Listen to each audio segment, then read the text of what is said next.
Hello চিন্তাশীল listeners, আমি কিছুদিন আগে একটা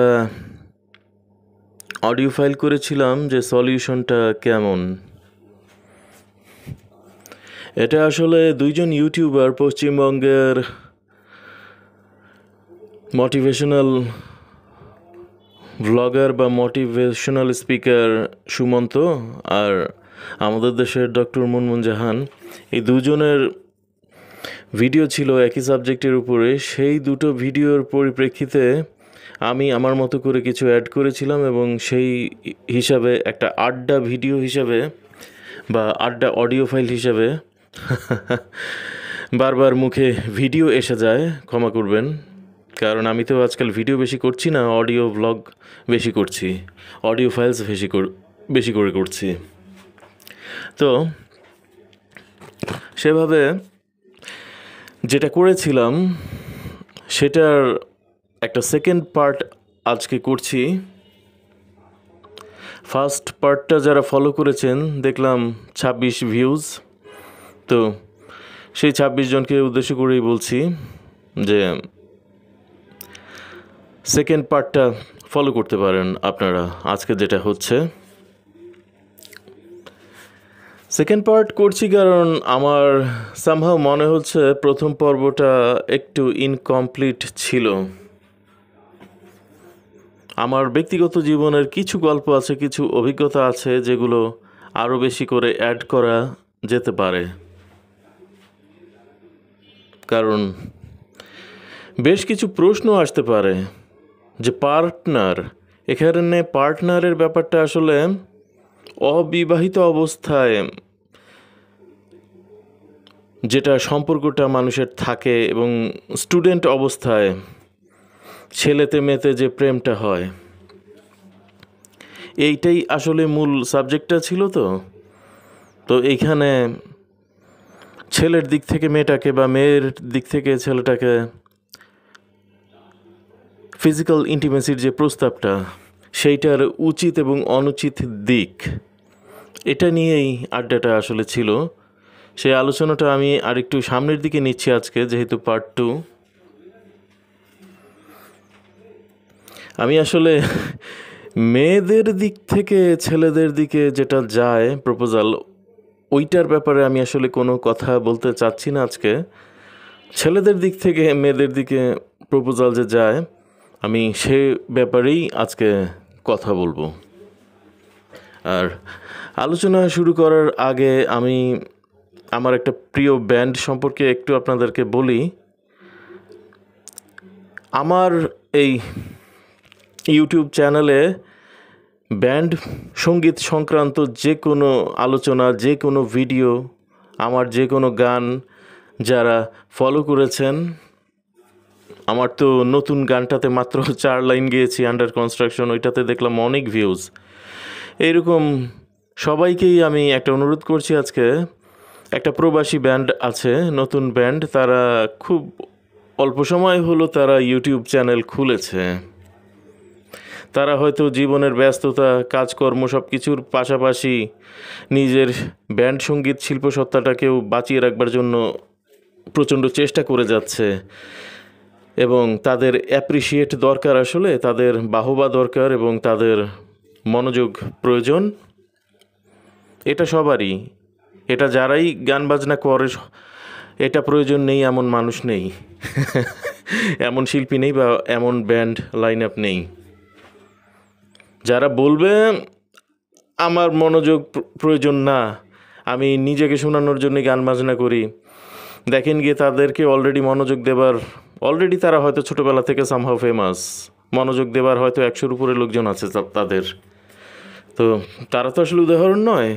তো আমি সেই ব্যান্ডটার ইউটিউবের লিঙ্ক আমার ডেসক্রিপশন বক্সে দিয়ে দিব, আপনারা সাবস্ক্রাইব করলে খুশি হব, কারণ আমি এইমাত্র সাবস্ক্রাইব করেছি। কারণ তাদের পারফরমেন্স, তারা বেটারমেন্টের দিকে যাচ্ছে দিনে দিনে, এবং মাত্র 3 জন সদস্যের একটি ব্যান্ড, ট্রাইও ব্যান্ড, তাদের পারফরমেন্স আমার ভালো লেগেছে, বাজানো ভালো লেগেছে, গাওয়া ভালো লেগেছে। সো এবার মূল আলোচনায় ঢুকে যাই। এখন গত পর্বে আমি বলেছিলাম যে আমি আসলে ব্যাপারটাকে নিরুৎসাহিতই করেছিলাম যে রোজগার এবং সামাজিক স্বীকৃতি একটা জায়গাতে যাবার আগে পর্যন্ত একটি পুরুষের ওই ধরনের প্রস্তাব ধর্মীয়ভাবে সামাজিকভাবে কোনোভাবেই একটি মেয়েকে দেয়া উচিত নয়। এখন আমি আজকে যেটাতে আলোকপাত করব সেটা হলো এই ধরনের একটা ঘটনার যদি কখনো উদ্ভব হয়, ইনসিস্ট এবং ওই পাশ থেকে রিজেকশন এবং পরবর্তীতে গেট আউট হয়ে যাও, এরকম যদি ঘটনা ঘটে সেই ক্ষেত্রে আসলে কি করণীয় রয়েছে।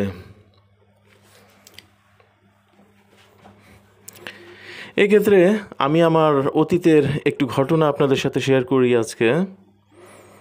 তখন আমার বয়স 25 ক্রস করে গেছে। বাংলাদেশের একটি FM রেডিওর একজন আউটডোর ব্রডকাস্টার এবং সে ফিনান্স বিভাগেও চাকুরিরত ছিলেন। নামটা আমি প্রকাশ করতে অনিচ্ছুক, কারণ উনি বেশ সিনিয়র হবেন আমার চাইতে বয়সে। নামটা আমি বলছি না। এটা FM রেডিওটার নামও আমি বললাম না। এটা ইয়ার 2006-2007 দিকের একেবারে লিড পার্টে যেই FM রেডিওগুলো ছিল সেগুলোর একটা হবে। তো সেই ব্যক্তির সাথে সামহাও একটি বইমেলাতে আমি আমার কিছু জুনিয়র বন্ধুবান্ধবের সাথে গিয়েছিলাম এবং সেই ফেমাস FM রেডিওর একজন আরজে এসে দেখা করবেন দর্শকদের সাথে, শ্রোতাদের সাথে, এইরকমই একটা কথা প্রচার হয়েছিল এবং কথাটা ভাইরাল হয়ে যাওয়াতে প্রচুর মানুষ আসছিল সেই দিন বইমেলার সেই নির্দিষ্ট স্টলটাতে। এবং সেই স্টলে সেই ব্যক্তিটি আমার সিনিয়র যে উনি উপস্থিত ছিলেন এবং সে আমাকে খুব পছন্দ করেন দেখে, আমার গান বাজনার কথা শুনে অ্যাটসেট্রা, মানুষ হিসেবেই আমাকে সে খুব পছন্দ করেন। সে আমার সাথে সময় কাটাতে চান আলাদা করে, যে উনি গল্প করতে চান নাকি আমার সাথে। তো বেশ ভালো কথা। স্টল শেষ হয়ে যাওয়ার পরে আমরা একটা জায়গায় গিয়ে, পাবলিক প্লেসেই একটা কোনাতে গিয়ে বসলাম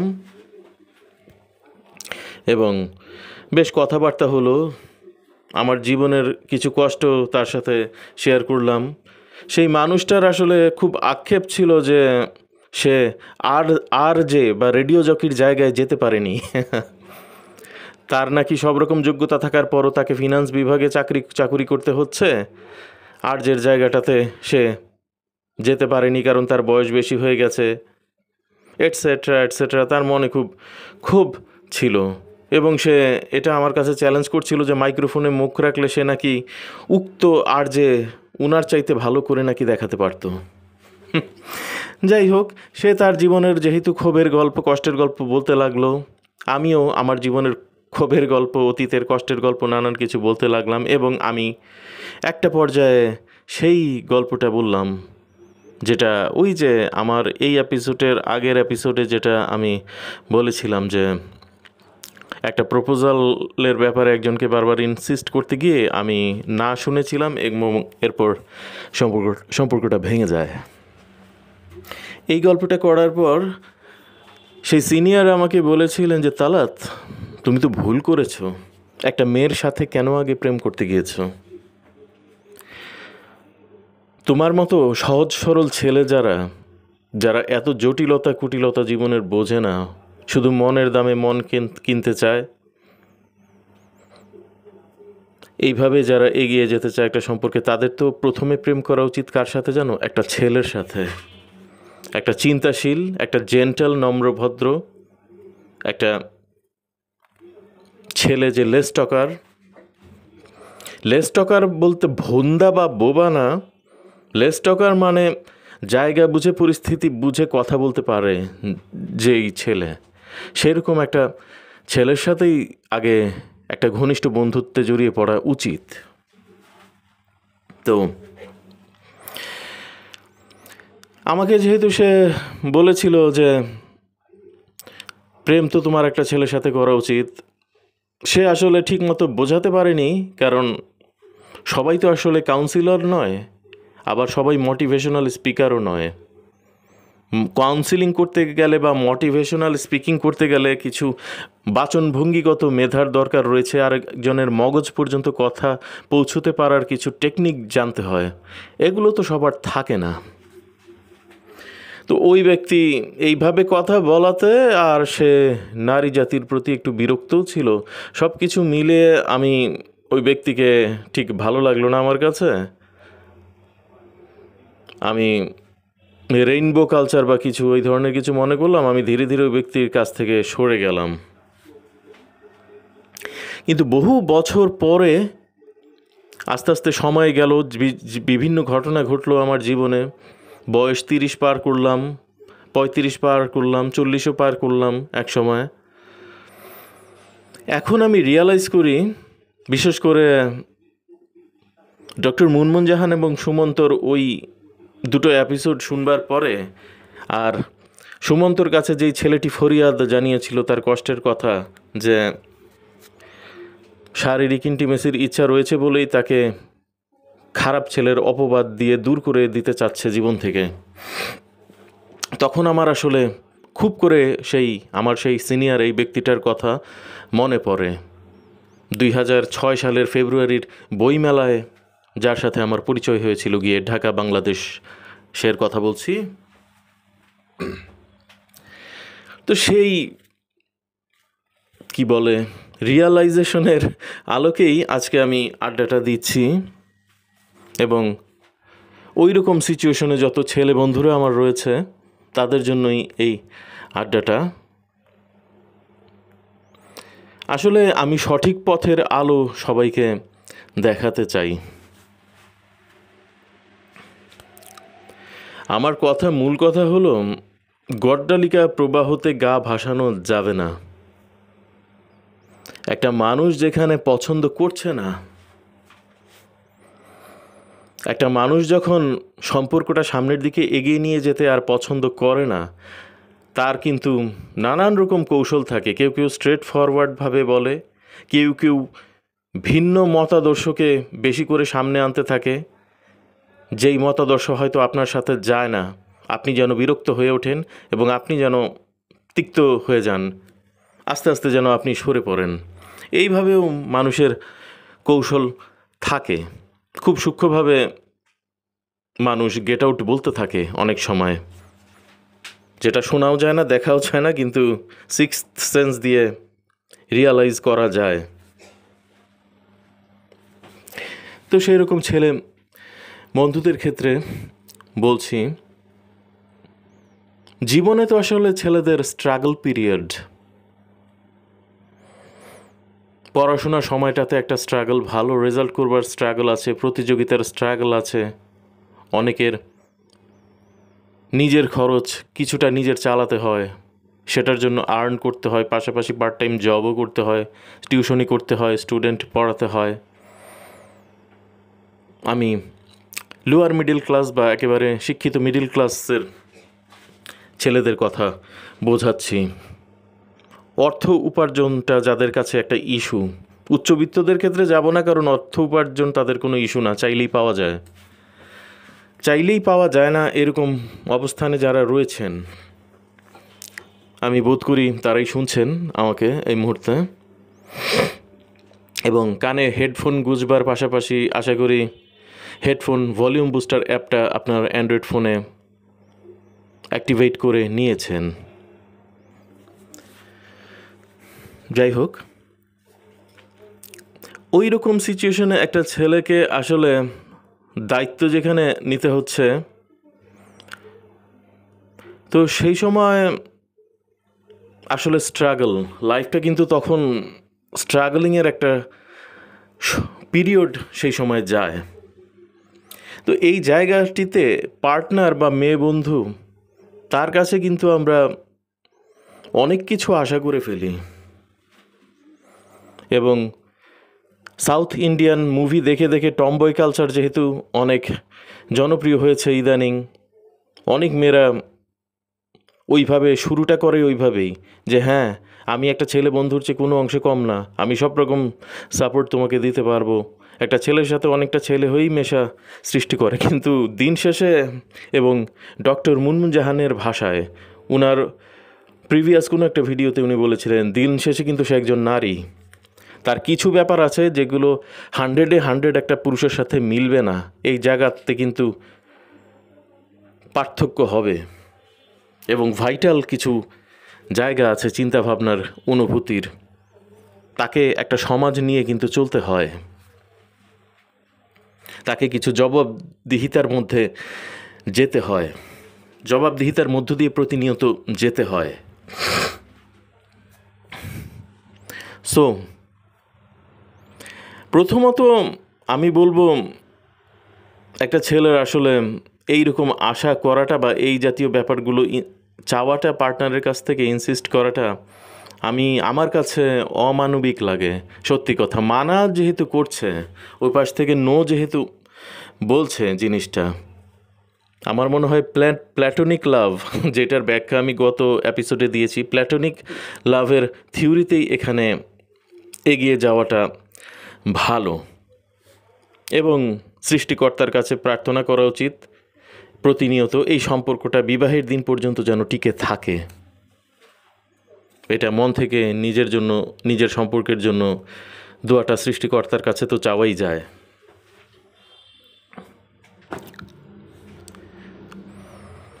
আর যারা, আমি বলবো ক্ষুধার জায়গাটা যারা বেশি, যারা আসলে পারছেন না, আমি বলবো তাহলে এই সম্পর্কে থেকে বেরিয়ে পড়েন। আপনাদের কাছে যদি সোজা বাংলায় বলতে গেলে যে আমাকে প্লিজড করতে পারছে না তার সাথে থাকবো না, এই ধরনের মেন্টালিটিতে যারা চলে গেছেন, আমি মনে করি রোজগার এবং সামাজিক স্বীকৃতির চ্যাপ্টারটায় পৌঁছানোর আগে পর্যন্ত তার বিপরীত লিঙ্গের সাথে কোনো অ্যাফেয়ারে জড়ানোই উচিত না। বিবাহ ভিত্তিক, বিবাহের কথা দিয়ে ফেলা অ্যাফেয়ার, যেটা যে সম্পর্কটার পরিণতি বিবাহতে গিয়ে থাকবে, কোনো লিভিনে গিয়ে নয়, এই রকম সম্পর্কে তাদের যাওয়াই উচিত নয়।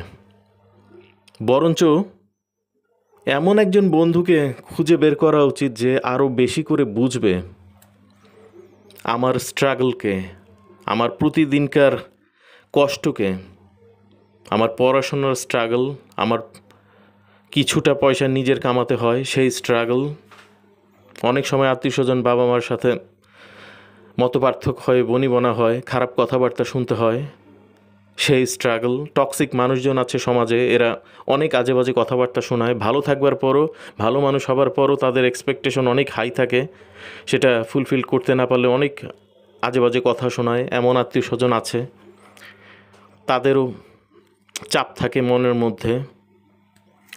তো এই সব চাপের জায়গাতে সবচেয়ে ভালো বন্ধু কে হতে পারে জানেন? আরেকজন কমন জেন্ডার, আরেকটা ছেলেই আমি মনে করি একটা ছেলের সবচেয়ে ভালো বন্ধু এখানে হতে পারে। অতএব আমার দুঃখ কষ্ট ভাগ করার তাগিদে যেই প্রেশারটা আমি দিয়ে দেব আমার পার্টনারকে, সেই পার্টনার যদি ফিমেল পার্টনার না হয়ে মেল পার্টনার হয়, আমি মনে করি এটা অনেক বেশি ফলদায়ক হবে, অনেক বেশি রিলেটেবল হবে। তার জন্য কমিউনিকেটের ব্যাপারটাও সহজ, এখানে দেখা সাক্ষাৎ করার ব্যাপারটাও সহজ। একটা ছেলে বন্ধু কেন আরেকটা ছেলে বন্ধুর সাথে লম্বা সময় কাটাচ্ছে, এখানে কিন্তু সমাজের কাছে এক্সট্রা কোনো জবাবদিহিতা করতে হয় না, চাপ নেই এখানে। এবং আমি এখানে একটা জিনিস খুব মনোযোগ দিয়ে আপনাদেরকে শুনতে বলছি, সেটা হলো আমি কিন্তু কোনো রেইনবো কালচারকে এখানে প্রমোট করছি না, আমাকে কাইন্ডলি ভুল বুঝবেন না। আমি পরিশুদ্ধ বন্ধুত্বের কথা বলছি, ছেলেতে ছেলেতে বন্ধুত্ব এবং পরিশুদ্ধ বন্ধুত্ব। কোনো রকম রেইনবো কালচারের আশাতে বা শারীরিক ভোগবিলাসের আশাতে যে বন্ধুত্ব, আমি সেটাকে আজকে প্রমোট করতে আসিনি। সো ব্যাপারটা আসলে আমি যেটা বললাম সলিউশনটা, এইরকম সলিউশন আসলে আমার সেই সিনিয়র 2006 সালে উনি আসলে এইরকম একটা সলিউশনই আমাকে আসলে দিতে চেয়েছিলেন। এই ধরনেরই কিছু আসলে আমাকে বলতে চেয়েছিলেন, কিন্তু ওই বয়সে মস্তিষ্ক অপরিণত থাকে এবং মেনে নেওয়া কঠিন যে কেন হবে না, সবার তো গার্লফ্রেন্ড আছে, আমার গার্লফ্রেন্ড কেন স্বয়ংসম্পূর্ণ এরকম একটা গার্লফ্রেন্ড আমি পাবো না, আমাকে কেন কমন জেন্ডার বন্ধুবান্ধবের দিকে এগুতে হবে, এইরকম ইগোতে কিন্তু লাগে। বয়স আমারও লেগেছিল সেই সময়, কিন্তু বাস্তবতাকে অনেক সময় বুঝতে হয়, ইগোকে অনেক সময় সরাতে হয় ভবিষ্যতের উন্নতির স্বার্থে।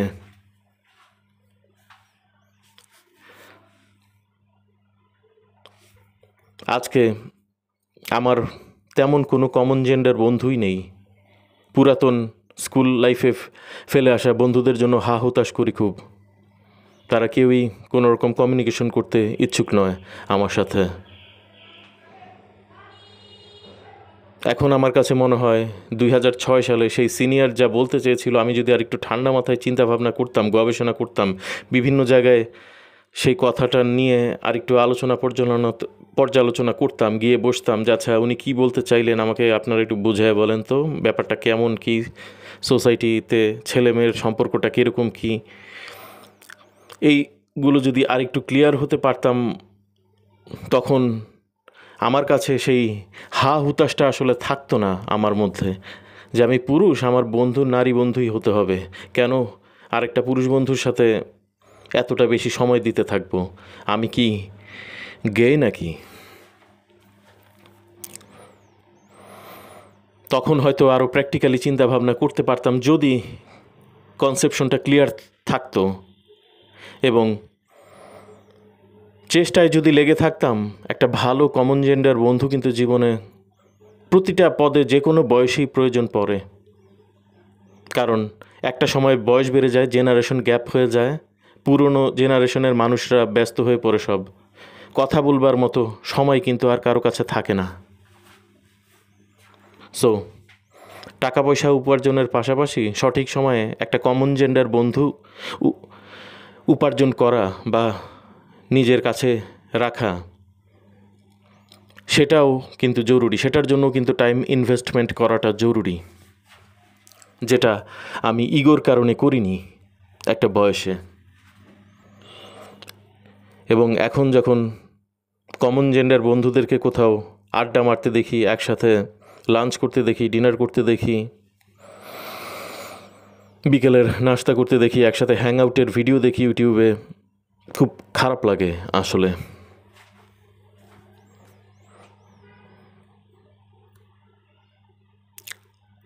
সো আড্ডার একেবারে শেষ পর্যায়ে চলে এসেছি মাই ফ্রেন্ডস। আমি পরিশেষে সেই কথাটাই বলবো, রোজগার এবং সামাজিক স্বীকৃতির জায়গাটিতে স্ট্রং হবার আগে পর্যন্ত অপোজিট জেন্ডারের সাথে আসলে বিবাহ বিষয়ক কোনো রিলেশনশিপ বা রিলেশনশিপটা বিবাহ পর্যন্ত যাবে সেই রকম শর্তে আবদ্ধ হয়ে কোনো রিলেশনশিপে যাওয়াটাই উচিত না। আর গেলে ধার্মিকতা এবং সংযমের পরিচয় দিতে হবে। আর যদি সহজ বাংলায় এটা মনে হয় যে না, এই রিলেশন আমাকে শুধু প্যারাই দেবে, এখানে আমার কোনো নার্সিং হবে না, যত্ন হবে না, তাহলে আমি বলবো please go for the common gender friend.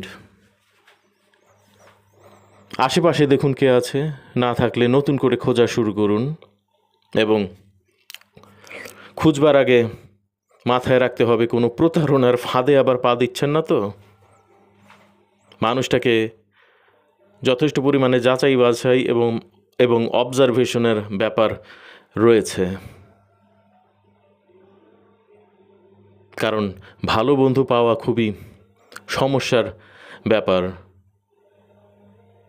কারণ আজকের এই পৃথিবীতে ধান্দাবাজি জিনিসটা খুব বেশি হয়ে গেছে। আরেকজনের দুর্বলতাটা জানবার পর সেখানে জিনিসটাকে নার্সিং করার বদলে বরঞ্চ মানুষ এখানে তার নিজের সুযোগটা, নিজের ফায়দাটা কিভাবে লুটবে, নিজের একটা বেনিফিট কিভাবে হবে, সেই চিন্তাটাতে বেশি থাকে মানুষ আজকাল। সো সময়টা খুব কঠিন। সো যাকেই গ্রহণ করুন না কেন জীবনে, ভালো করে যাচাই বাছাই করে খোঁজ খবর নিয়ে তার প্রাত্যহিক আদান প্রদান কেমন, চরিত্র কেমন, একটা গোপন ডায়েরিতে লিখতে থাকুন যে আমার এই বন্ধু এভাবে আমার সাথে কথা বলে আমি ওই কথাটা বলেছি, তার বদলে সে ওইভাবে অ্যান্সার করেছে। এইগুলো প্রতিনিয়ত গোপন ডায়েরিতে লিখতে থাকুন, টুকতে থাকুন, এবং লেখাগুলো জমলে ইউটিউবে সার্চ করার শুরু করুন যে পার্সোনালিটিটা আসলে কেমন দাঁড়াচ্ছে ওই পাশের মানুষটার। আপনি নিজেই বুঝদার, আপনি নিজেই বুঝে যাবেন ভুল মানুষ চুজ করেছেন না সঠিক মানুষ চুজ করেছেন। তাহলে ভালো থাকবেন সবাই, পরবর্তীতে আবার কথা হবে, সেই পর্যন্ত বলছি আলবিদা।